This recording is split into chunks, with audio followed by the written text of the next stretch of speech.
Tio Simon, Dula sa Pilipinas, isinulat ni N.P.S. Toribio. Mga tauhan sa dula. Tio Simon, isang taong nasa katanghalian ng gulang, may kapansanan ang isang paa at may mga paniniwala sa buhay na hindi maunawaan ng kanyang hipag na relihiyosa. Boy, pamangkin ni Tio Simon, 72 taong gulang. Ina ni Boy. Oras, umaga, halos hindi pa sumisikat ang araw. Tagpo, sa loob ng silid ni Boy, makikita ang isang tukador na kinapapatungan ng mga langis at pumada ng buhok, tuniko, suklay at iba pang gamit sa pag-aayos. Sa itaas ng tukador, may nakatikit sa dingding na isang malaking larawan ng birheng nakalabas ang puso. At may tarak itong punyan sa tabi ng nakabukas na bintana. Sa tabing kanan ay ang katring higaan ng bata. Sa kabuuan, ang silid ay larawan ng kariwasaan.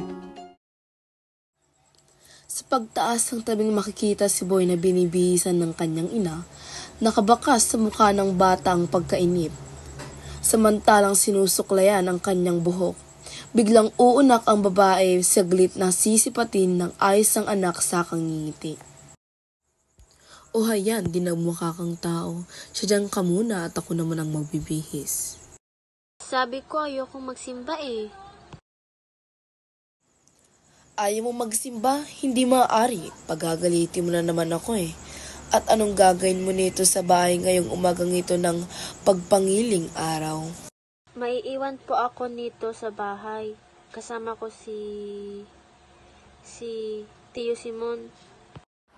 Ang atis na iyon, ang patawarin mo ako, Diyos. Basta maiiwan po ako. Makikipagkwentuhan na lamang ako kay Tio Simon. Makikipagkwentuhan ha? Anong kwento? Tungkol sa nalapastangan sa banal na pangalan ng Panginoon. Hindi naman maganda ang ikikwento sa akin ni Tio Simon sa akin. Gusto ka na. Gusto na bago ako magalit ng tuluyan. Ngayong araw na ito nang may dumi sa kalooban. Pero husto na, sabi eh. Matitigil sa pagsagot si Boy. Makaririnig sila ng mga yabag na hindi pantay. Palapit sa nakapinid na pinto ng silid. Saglit na titigil ang yabag. Pagkuway, makaririnig sila ng mahinang pagkatok sa pinto. Sino yan? Ako hibag, nalingin kong. Maaari bang pumasok na ulingan kung tila may tinutuol si Boy? Ayaw ko magsimba. Tio Simon, may iiwan ako sa iyo nito. Hindi ako sasama kay Mama. Maiiling si Tio Simon. Ngingiti at paikay kang papasok sa loob. Hahawakan sa balikat si Boy. Kailangan ka nga namang isang mama sa simbahan, Boy. Kung gusto mo kung hintayin mo, isama ako nang maghintay kayo at ako'y magbibihis. Nakapagtataka no kayo nakain ng umamit mong iyon at naisipang sumama ngayon sa amin. Ngayon ko lamang siya makikita at lalapit sa Diyos. Kung sasama po si Tio, sasama na ako. Hayon, kaya lamang sasama ay kung sasama ang iyong amain. Kung hindi, hindi ka rin sasama, pero mabuti na rin yun. Mabuti sapagkat hindi lamang ikaw ang maaakong ko sa wastong landas, kung hindi kapatid ng iyong ama na isa rin. Mapapayuko ang babae. Papahirin ang luhang sumungaw sa mga mata. Magmamalas lamang si Boy. Namatay niyang hindi malang nakapaghisus kasi matigas. Ang kalooban niya sa pagtalikod sa simbahan, pareho silang magkapatid. Sila at iyong amain, sanay magbalik loob siya sa Diyos upang makatulong siya sa pagliligtas sa kaluluwa ng kanyang kapatid sa kumakabilang buhay na. Mapapatingin ng maluwat si Boy sa kanyang Tio Simon, ngunit hindi makakibo. Ang ina ay napamangharin. Tatalikod na si Tio Simon at lalabas. Maiiwang natigilan ng dalawa. Pagkuway, babaling ang... Siya nga pala mang bibihis din ako. Nakalimutan ko kasi dyan muna kayo ni Boy, kuya. Lalabas ang babae at si Tio Simon ay papasok sa loob ng silid. Agad tutunguhin ang isang supang naroroon. Pabuntong hiningang upo. Agad naman siyang lalapitan ni Boy at ang bata ay titindig sa harapan niya. Iba na ang tumatandang talaga. Madaling mangawit, mahina ang katawan, at Matitigil lang mapansing ang tinitigan ng bata ang kanyang may kapansanang paa. Bakit napilay po kayo, Tiyo Simon? Totoo bang sinabi ni Mama na iya'y parusa ng Diyos? sinabi ba ng mama mo yun? Oo raw eh. Hindi kayo nagsisimba. Hindi raw kasi kayo naniniwala sa Diyos. Hindi raw kasi... Hindi totoo, Boy, na hindi ako naniniwala sa Diyos. Pero yun ang sabi ni Mama, Tiyo Simon. Hindi raw kasi kayo nangingilin kung araw ng pangilin. Bakit hindi kayo nangingiling, Tiyo Simon? May mga bagay, Boy, na hindi maipaliwanag. May mga bagay na hindi may paaalam sa iba sa pamamagitan ng salita. Ang mga bagay na ito ay malalaman lamang sa sariling karanasan, sa sariling pagkamulat, ngunit kung anuman itong mga bagay na ito, Boy, ay isa ang tiyak. Malaki ang pananalig ko kay Bathala. Kaya kasasama sa amin ngayon, Tiyo Simon. Oo, Boy. Sa akin, ang simbahan ay hindi masamang bagay. Kaya huwag mong tatanggihan ang pagsama sa iyo ng iyong mama. Hindi nakakabuti sa iyo ang pagtanggi, ang pagkawala ng pananalig. Nangyari na sa akin yan niyon at hindi ako naging maligaya. Titigil si Tiyo Simon sa pagsasalita na waring biglang palulungkutin ng mga alaala. Buhat sa malayo ay biglang aabot ang alingawngaw ng tinutugtog na kampana. Magtatagal ng ilang sandali pagkuway titigil ang pagtugtog ng batingaw. Magbubuntong hininga si Tiyo Simon. Titingnan ang kanyang may kapansanang paa.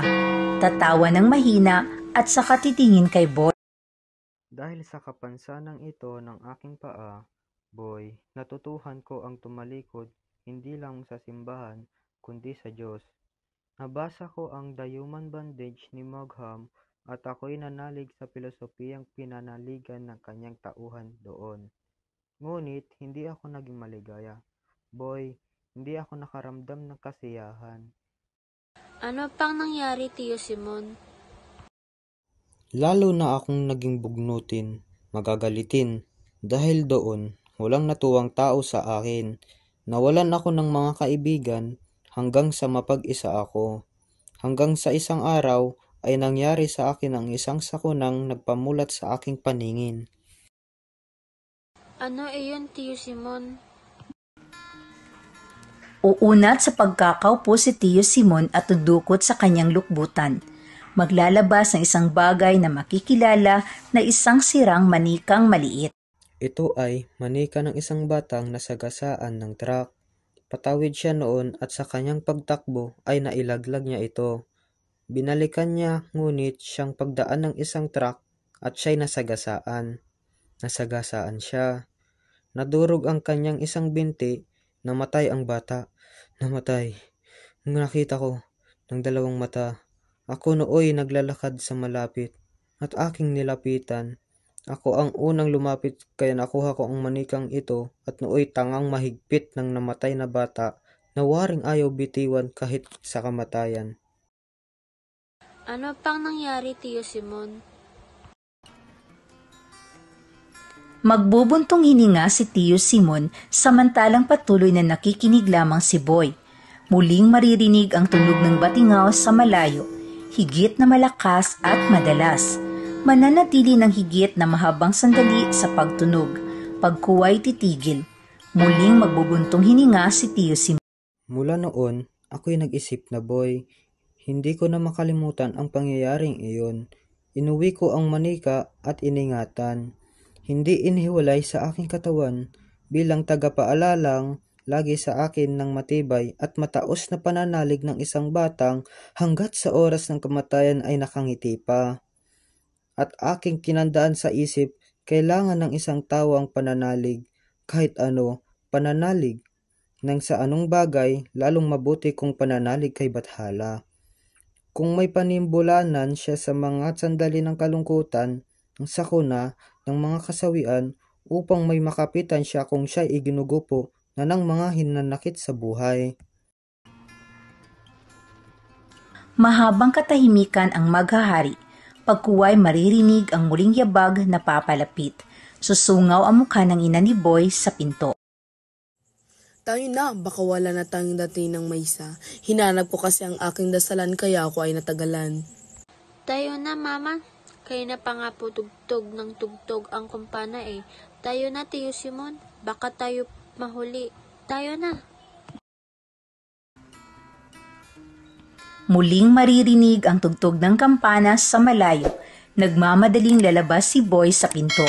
Lalong maging madalas ang pagdugtog ng kampana, lalong magiging malakas habang bumababa ang tabing. Ang wakas ng dula.